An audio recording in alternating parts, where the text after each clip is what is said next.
The way we teach science is you're just some empty vessel and we pour the science into you and then you regurgitate it on an exam. Neil deGrasse Tyson, who's a leading astronomer in America, I'm Neil deGrasse Tyson, bitch. tells us that the Earth is not a perfect circle, it is actually an oblate spheroid. It's squashed and wider at the equator. Yeah? So Earth, throughout its life, even when it formed, it was spinning, and it got a little wider at the equator than it does at the poles. So it's not actually a sphere, it's oblate, and officially it's an oblate spheroid. That's what we call it. But not only that, it's slightly wider below the equator than above the equator. A little chubbier. A little chubbier. Yeah. Chubby's a good way. It's like pear-shaped. So my question to him would be, why is there land at the equator? Because water will move more readily than rock.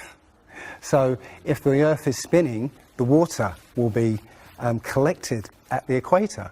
I mean, if you spin a wet tennis ball, okay, you spin a wet tennis ball, the water shoots off at the equator, essentially. So all the water will be gathered around the equator. So why is there land at the equator? Doesn't make any sense. Question 2. Am I able to see the curvature or not? According to you, you cannot see the curvature even from a plane because the Earth is so big. The Earth looks flat because, one, you're not far enough away at your size. Two, your size isn't large enough relative to Earth to notice any curvature at all.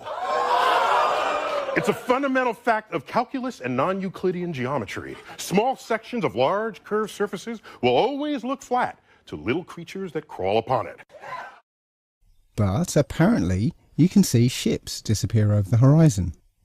Now, the official explanation is that you cannot see the curvature across your vision. Apparently we see a horizon about 5 miles away. So in 5 miles there's enough curvature to see a ship disappear.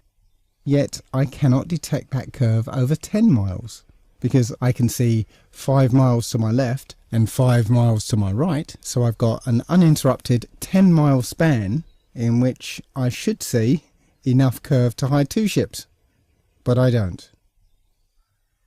So if I see enough curve over 5 miles, why don't I see it over 10 miles?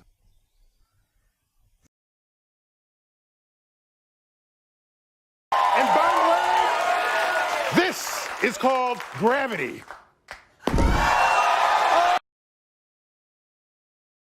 What is gravity? You have no idea. Okay, next question.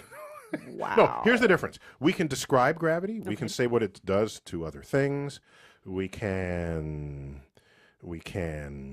measure it, predict with it. But when you start asking, like, what it is, I don't know. So did I accidentally ask a deeper question than I meant to? Yeah, no, you were meant to ask deep questions. Apparently I was. In life.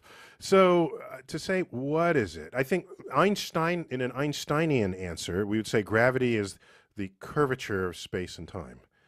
And objects will follow the curvature of space-time, and we interpret that as a force of gravity. That's probably the best answer I can give to a what is gravity question, or why is there gravity. That's the best I can do there. I think that's a good start. And I can also say that Einstein noted that matter tells space how to curve. Space tells matter how to move. Say that again.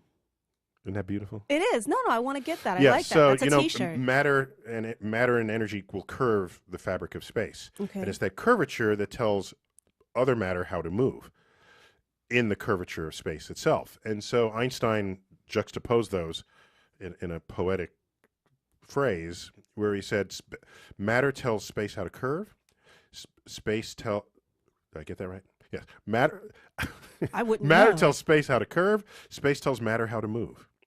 It's beautiful. That is